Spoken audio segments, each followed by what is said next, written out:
let's talk about your big day and the Republican plan to replace Obamacare. What you were searching for, you're not only pushing your own replacement for Obamacare, you literally went on the hunt for the House Republican plan that's still being drafted. Just for our viewers, here's what you had to say yesterday. This is being presented as if this were a national secret, as if this were a plot to invade another country, as if this were national security. That's wrong. This should be done openly in the public, and conservatives who have objections, who don't want Obamacare light, should be allowed to see the bill. Senator, what makes you concerned that the fix is in on this, if you will? Well, when we heard it was secret, we wanted to see it even more, because if something's secret, you do worry that people are hiding things. What we think is being hidden from conservatives is that there's a lot of Obamacare light in their bill. There's a new entitlement program that will increase at about 5% a year forever. There is also a Cadillac tax, or something similar to the Cadillac tax that was in Obamacare. And there's also an individual mandate, believe it or not. Instead of paying the mandate to the government, they're going to tell you have to pay the mandate by law to an insurance company. So a lot of conservatives will be upset to know that we're keeping those things from Obamacare, and there needs to be an open debate about it. So as we speak, my staff is still going around Washington looking for the bill. Well, I mean, as everyone kind of understands it, the bill is being handled by the committees, and it's still being drafted on the House side. Have you been told for certain that you're not going to get a chance to analyze it, read it, debate it? Here's what's troubling. The only paper copy I have of the bill has come from a news organization that leaked it. So someone leaked it to a news organization, but they won't let me see it. They say that's not even the most updated. They say that's not the updated version of the bill. It's still being drafted. That's what they say. But the thing is that it was the members of the committee said they were allowed to look at it but not take a copy of it. I'm not allowed to look at it or have a copy of it, and I think it is mostly written. I would say it's 99.9% written. They've sent it back and forth to CBO, but we're also being told by many people in Washington, take it or leave it. The House is going to send something over, and you either take it or leave it. But I can tell you right now, conservatives are inclined to leave it. We want a complete repeal bill, and the replacement bill should be separate, because we do have differences of opinion on the replacement. We're in agreement on repeal, but if you're going to keep federal programs and have new federal programs, conservatives don't want that. So that's going to need to be a separate replacement bill, not part of the repeal bill. On your hunt for the plan yesterday, Republican Congressman Adam Kinzinger, he had something to say about it. Listen to this. He's the master of theatrics, right? This is Rand Paul getting his name out there again, walking over with a bunch of cameras and trying to make a big scene. This is what he does.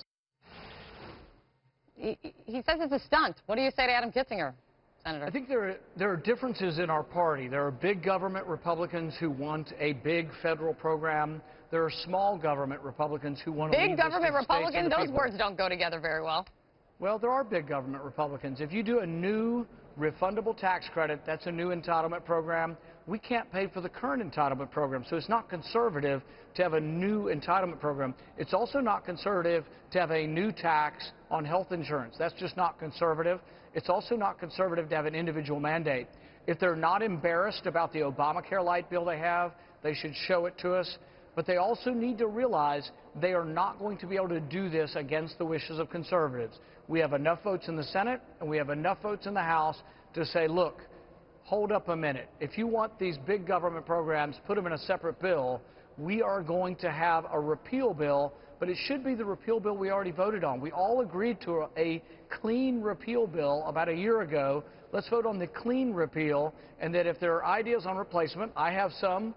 Right. Big government Republicans have some. Let's vote on those separately. So they're working on the House is working on its bill. You have your own bill. Where's the support for your bill then? Well, the House Freedom Caucus has endorsed it. That's 40 conservative members. There are a significant number of senators who are saying they're not comfortable with the Obamacare light bill. So I think there's still going to be some negotiation, but this isn't going to be the establishment gets what they want. The leadership on Obamacare. Have you talked to leadership, Senator? Have you talked to? Have you specifically reached out to Paul Ryan and said, "Hey, can I see what's in the bill?" I've been part of the movement since 2010 that was the grassroots Tea Party movement that called for repeal of Obamacare. I have my finger on the pulse of that movement. They don't want Obamacare light, and they're not going to settle for it. And neither are conservatives that are the representatives here. We won in 2010 on a message of complete repeal. We won in 2014 on complete repeal. President Trump has said he's for complete repeal and replacement, but they don't have to be in the same bill. What I'm saying is the way forward, if you want to have consensus, is every Republican has said they're for repeal. Let's vote on repeal separately from replacement. There is disagreement on replacement, but we can get to where we need to be if you'll vote on the bills individually. Have you reached out to Paul Ryan, though, to get a look at the bill that's being drafted? I think leadership is aware that I'm interested in finding the bill, and I'm not going to go into personal conversations, but I will let you know that I think everybody knows I want to see the bill, and that I think they've had a PR disaster by putting it under lock and key and trying to keep it out of the view of legislators and the public. The only leaked copy is coming from the media right now. That's a huge mistake, and I think they understand that now, and I will be surprised if we don't get a bill within the next couple of days, but I think the sooner the better. Right, but of course, it's going to go through the two relevant committees, and there's going to be a whole markup in the whole process, just as you know, and you also love regular order. So that is part of the process we'll watch very closely. Before I let you go, because I know you got time constraints, just finally, Jeff Sessions, he now says that he's going to recuse himself from any and all investigations involving the Trump campaign. As this is all panned out, are you satisfied how this turned out, Senator? You know, I think there's a lot of confusion on both sides of the aisle with senators not remembering who they met with. You know, we had a Democrat senator who this week was adamant that she'd been on the armed services for 10 years and never met the Russian ambassador, and then it turns out she had. So I think people can forget about all the times we meet with ambassadors. And I fully, when you look at the clip, do believe that Jeff Sessions thought he was referring to the campaign and some sort of nefarious Russian presence. He didn't really think that he was being asked, have you ever met with the Russian ambassador? There's no way in the world he would intentionally try to obscure something that is easily provably false. So I think it was a misunderstanding of the question and answering it with regard to what he thought the question was. But, you know, I think it's going to sort itself out. And I think some of this is still sort of caught up in the electoral politics of people who are really unhappy they lost the election are going to grasp at anything they can do to try to slow down the process of really repealing Obamacare, reducing taxes, and getting rid of regulations. Now he is recusing himself from the investigation into any of those contacts. Senator Rand Paul, great to have you, Senator. Thank you. Thank you.